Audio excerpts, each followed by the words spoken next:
इङ्ल्यान्डमा धेरैजसो ठुलो सहरहरूमा त्यहाँको ठुलो मेजर सिटिजहरूमा चाहिँ पार्क एन्ड राइडको सुविधा हुँदो रहेछ। त्यो भनेको चाहिँ तपाईँले आफूले लगेको साधन कार होस्, मोटरसाइकल, साइकल कुनै एउटा ठाउँमा पार्क गरेर अनि त्यहाँको पब्लिक ट्रान्सपोर्ट बस अथवा ट्रेन लिएर तपाईँ त्यो सहर घुम्न सक्नुहुन्छ।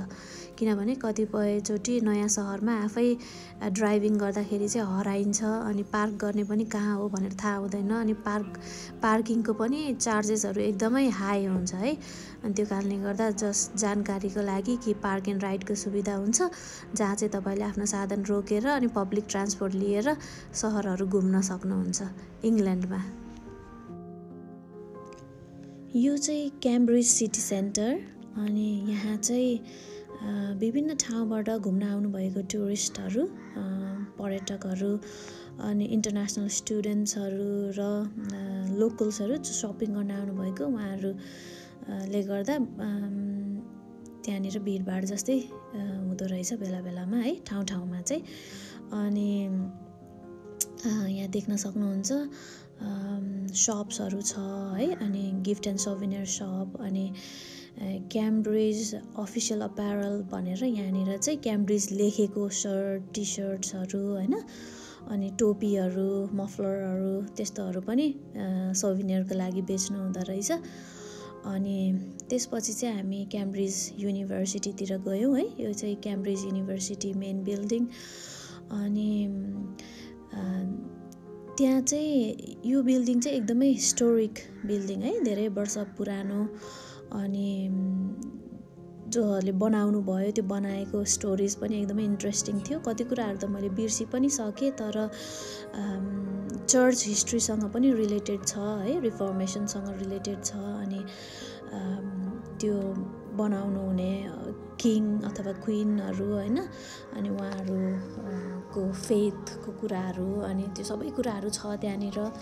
अनि त्यो चाहिँ मेन एन्ट्रन्स हो, त्यो गेट सानो देख्नुभयो नि तपाईँहरूले है। अनि यता यो सपहरूमा चाहिँ टिकट लिन पाइन्छ, 5 पाउन्डको टिकट। त्यो अब भिजिटर्सहरू आइसकेपछि बिल्डिङहरू मेन्टेनेन्स गरिराख्नुपर्छ, गार्डन मेन्टेनेन्स गरिराख्नुपर्छ। अनि त्यो कारणले गर्दाखेरि चाहिँ 5 पाउन्डको टिकट किनेर अनि त्यो मेन गेटबाट भित्र छिरेपछि चाहिँ त्यहाँनिर क्याम्ब्रिज मेन युनिभर्सिटी बिल्डिङ है। अनि क्याम्ब्रिज युनिभर्सिटी चाहिँ एउटा अम्ब्रेला युनिभर्सिटी हो अनि जसको अन्डरमा चाहिँ थुप्रै कलेजेसहरू छ क्याम्ब्रिज सिटीमा है। अनि विश्वभरिको विभिन्न यो सेक्टर्सहरूमा पढ्ने होइन, विभिन्न स्ट्रिमहरूमा पढ्ने विद्यार्थीहरू चाहिँ आएर पढ्नुहुन्छ त्यो विभिन्न कलेजहरूमा।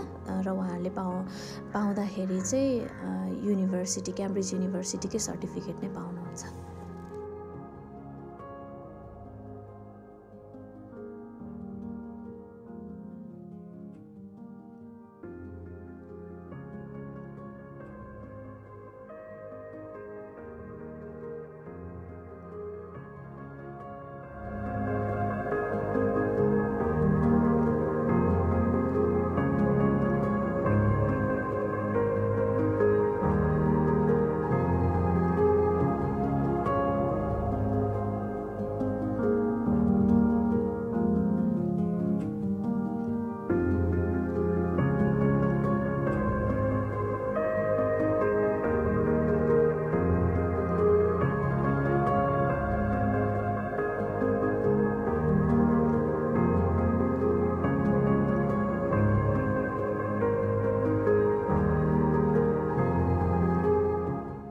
अनि अर्को इम्पोर्टेन्ट कुरा चाहिँ इङ्ल्यान्डको मेजर सिटिजहरूमा चाहिँ रोड चाहिँ एकदमै सानो सानो, एकदमै न्यारो। अनि त्यो चाहिँ किन रहेछ भन्दाखेरि चाहिँ धेरैजसो इङ्ल्यान्डको सिटिजहरू चाहिँ रोमन सिभिलाइजेसनको टाइममा अथवा मेडिभल टाइम्समै डेभलप भएको रहेछ। अनि त्यति बेला चाहिँ जसले सिटिज त्यो स्ट्रिटहरू डेभलप गर्नुभयो उहाँहरूले चाहिँ मान्छे, घोडा र कार्ट्सहरूको लागि डेभलप गर्नुभयो होइन।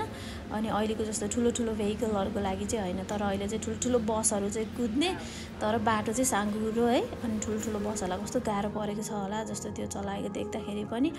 अनि रोड डेभलप गर्नु पर्यो, नयाँ बनाउनु पर्यो भने पनि सरकारबाट अनुमति लिनुपर्ने। अनि त्यो पुरानो हिस्टोरिक बिल्डिङ्सहरूलाई प्रिजर्भ गर्नलाई चाहिँ हतपत इङ्ग्लिस सरकारले चाहिँ त्यो रोडहरू एक्सपेन्सन गर्नलाई चाहिँ अनुमति दिँदैन रहेछ। अनि त्यसै कारणले गर्दा मेजर सिटिजहरू भित्रको रोड चाहिँ अलि साँघुरो नै पायौँ हामीले चाहिँ।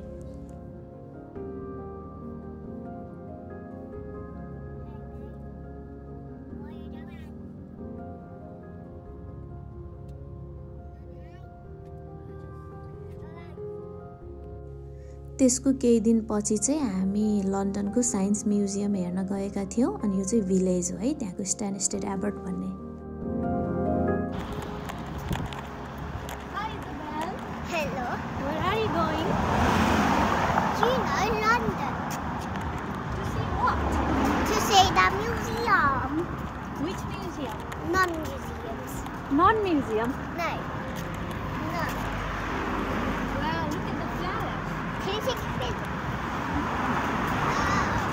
Do you want to stand there?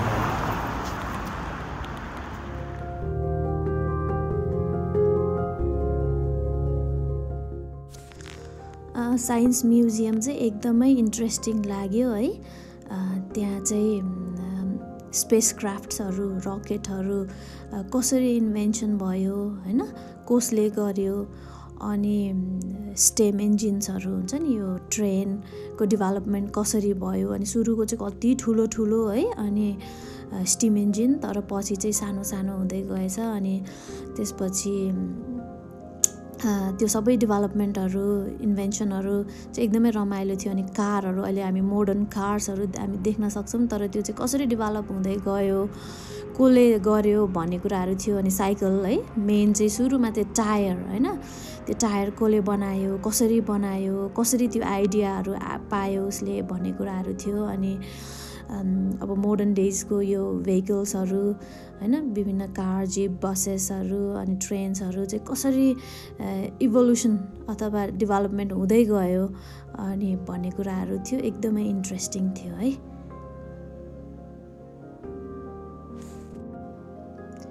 यो साइन्स म्युजियममा हेर्नलाई चाहिँ कति धेरै कुराहरू रहेछ है। अलिअलि त हामी हेऱ्यौँ, तर हिँड्दा हिँड्दा खुट्टा गल्यो। अनि त्यसपछि बाहिर निस्किएर स्न्याक्स खायौँ, अनि हामी नजिकैको अरू एट्र्याक्सन्सहरू हेर्नलाई निस्कियौँ।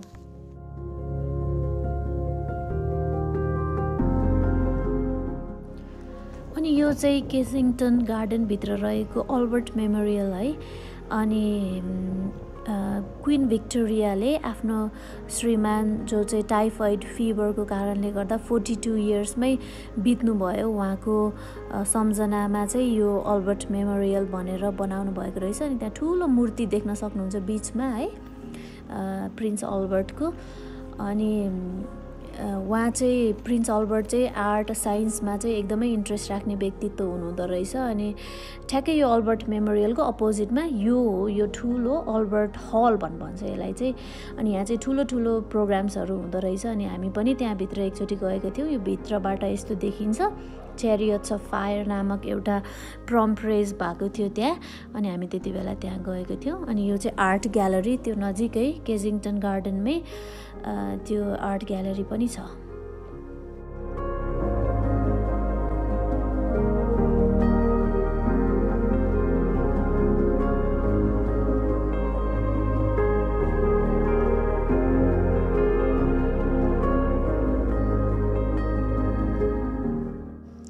नेक्स्ट डे चाहिँ हामी अल सोल्स लाङ्घम प्लेस भन्ने चर्चमा गएको थियो। अनि कतिजनाले क्रिस राइटको बुकहरू पढ्नु भएको छ भने चाहिँ you know he is one of the leader of that church. अनि यो चाहिँ BBC, लन्डनको BBC अफिस है। अनि त्यसपछि चाहिँ हामी यो गार्डन घुम्न गयौँ, जहाँ चाहिँ एकदमै राम्रो फ्लावर्सहरू, जस एकदमै राम्रो थियो। अनि त्यसपछि हामी केही समय त्यहाँ लन्डनमा वरपर घुमेर अनि त्यसपछि चाहिँ हामी घर फर्क्यौँ।